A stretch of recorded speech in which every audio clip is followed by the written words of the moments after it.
And we're about to embark on a trip of a lifetime. We have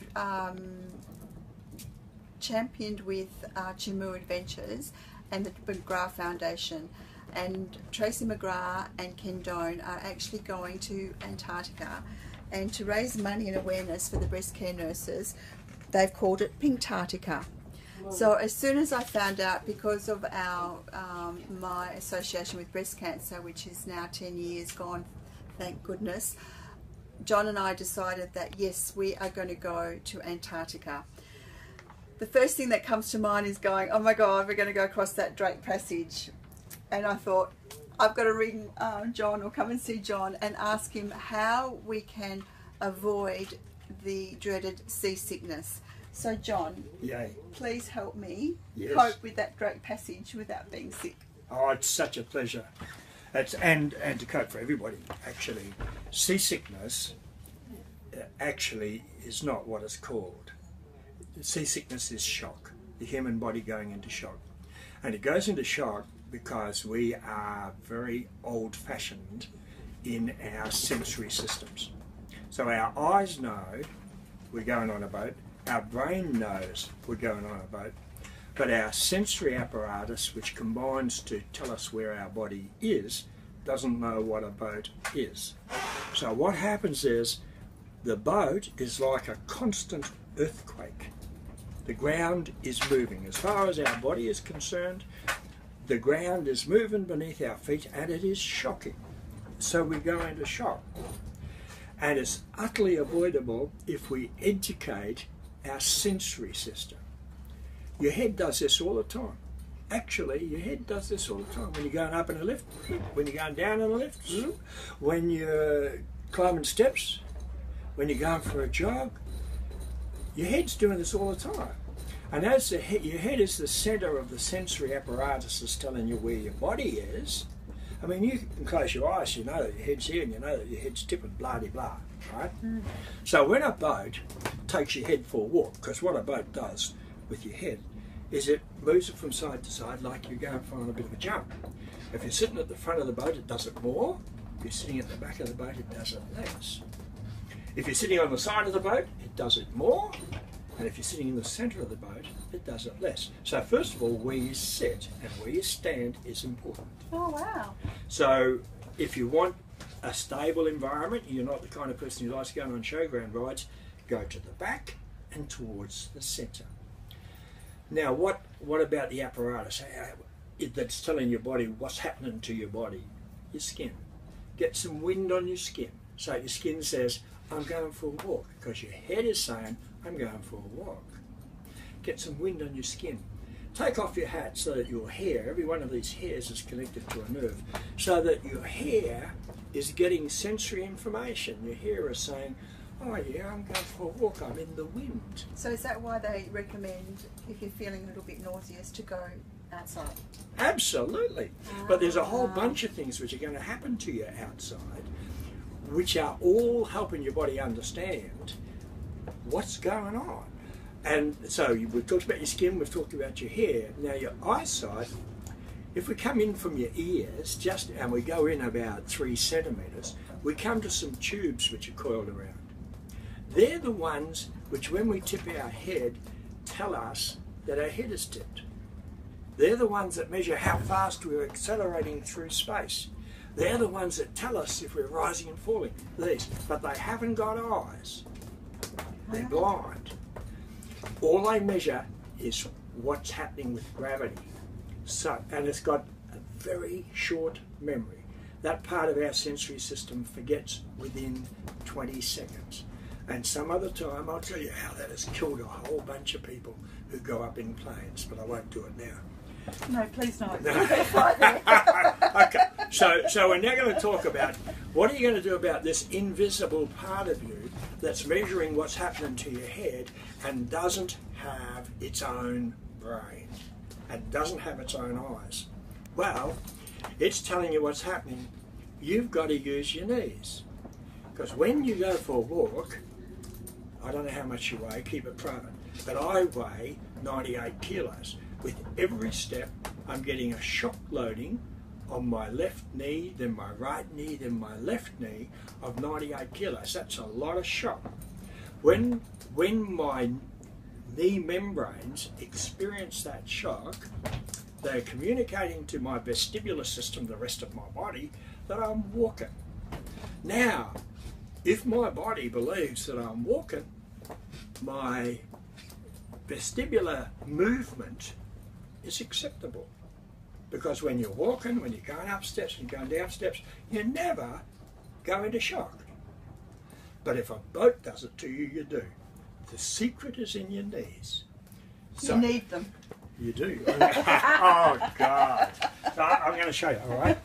So, you sway, knees slightly bent, Yeah. and you sway. And I'll go with you. Yeah, I'm a bum watcher. Yeah. So when my guests are swaying, I can see their backsides are moving. Now, what you're doing is you're actually moving your head. We're trying to slow down the movement in your head. So you have to get a bit more flexible. So you move your hips and you keep your head still. Your head's still moving. Oh. Have a good mind. So come on, Elvis. Big Elvis. Mister. So you got to sway. Yeah. Keep one hand on the boat because your hand's telling you what's happening. Yeah. Your hand's telling you what's happening to your body. Yeah. Now you just sway your hips. Yeah. And you just do this until your body is satisfied. And you will know when it's satisfied because you'll forget. And you'll stop doing it. If you start to feel unwell, do it again. Now my wife, who gets sick readily, does this. And I don't have the heart to tell her that it's not necessary because I like seeing her moving. All she has to do is sway her ass, but she happens to know that I'm an ass watcher. So she, as a How many years have you been married? a token, well, 19. So as a token of her esteem, she says, stuff him, and she goes, which is about as sexy as a hockey stick. So, you got that? Oh, so we're all going to be on the Antarctic. Easy capeasy. Yeah, so if you do that, what's happening in your nervous system? You're sitting on the quells. Well, you won't need them if you do what I say. Okay. So what's happening is your knees are saying, I'm walking. Your skin is saying, I'm walking. Your hair is saying, I'm walking. Now, if that's not enough, you can sit down if you go down below and you go for a run while sitting on your seat. And what you do is you lift your right toe, come on. Lift your right toe, leave your heel on the ground, right toe, left toe, right toe, left toe. Now keep it going.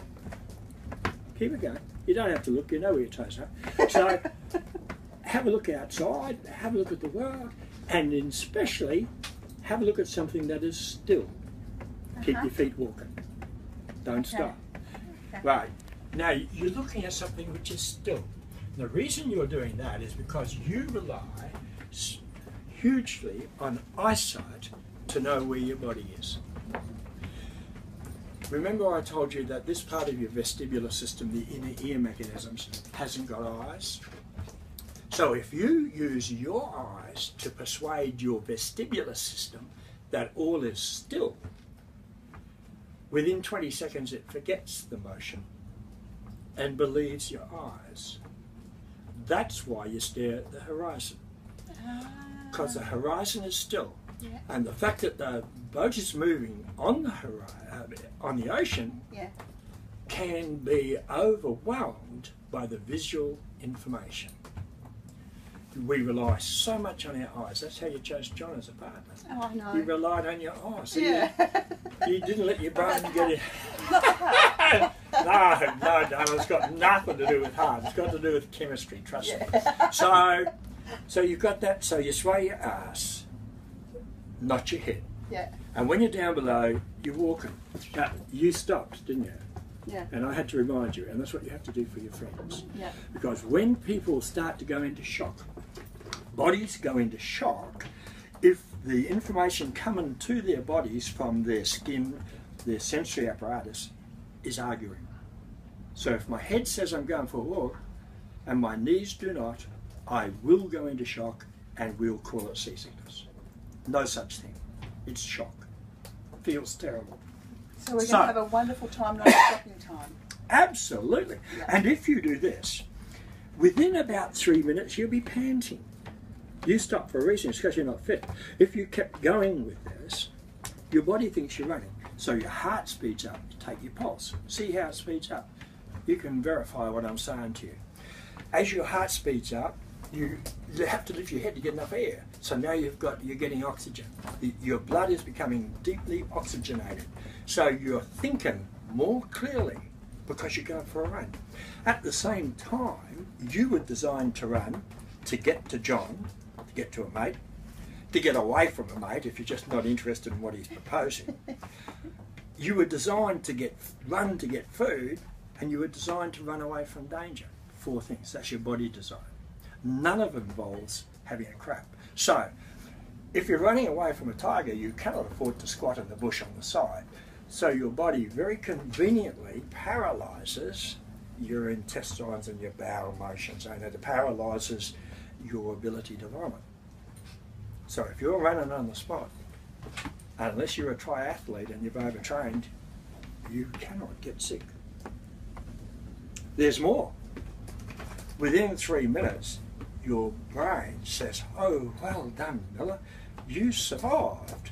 And you get a shot of endorphin. You know what endorphin is? Mm-hmm. Mm-hmm. So all those people who are popping their ice and doing all the things which they do so they can feel good, they can get their endorphin by just running on the spot. And the endorphin will make them feel good because they survived the invisible dangers. I believe it to be the most significant and effective strategy a human can use to reduce stress. Hovering around the kitchen, slide your feet on the table and go for a run. That'll be handy. Yeah, absolutely. It is a stress reduction mechanism. You end up with a shot of endorphin, and hey, humans survive by getting endorphin and feeling good. So can I just come back to, you're going to forget to do this, all right? You'll forget this bit, because what happens is what we call seasickness, the process of going into shock, happens fairly quickly, and it goes through a series of stages. One of the stages is your head collapses and you start staring at your feet. Now you've closed off your oxygen. Secondly, you start feeling powerless and helpless. You become childlike before you become sick. And that sense of powerlessness and hopelessness needs a third party to say, "Hey, move your feet. Come on, do it. Go on, get involved. Lift your toes. Now, not in the future. Lift them now. Go on."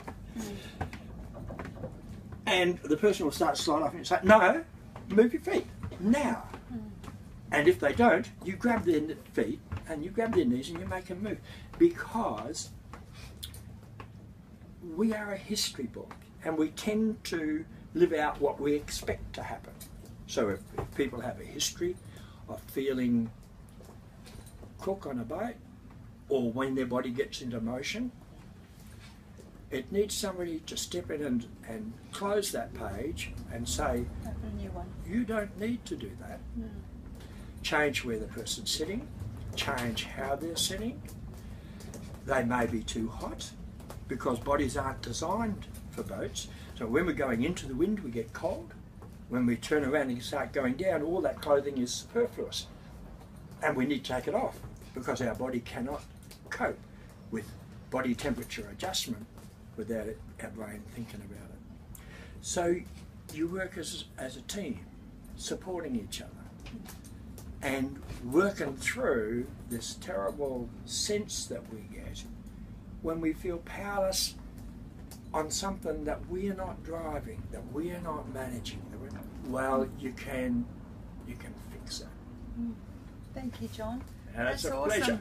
pleasure. So now I think I'm looking forward to going across that Drake Passage. So for all of you that have that little bit of intrepidation, have it no longer, because our dear friend John has told us how to fix it. So I look forward to having you join us in Antarctica in November 2015, and for a wonderful cause, the McGrath Foundation. Bye.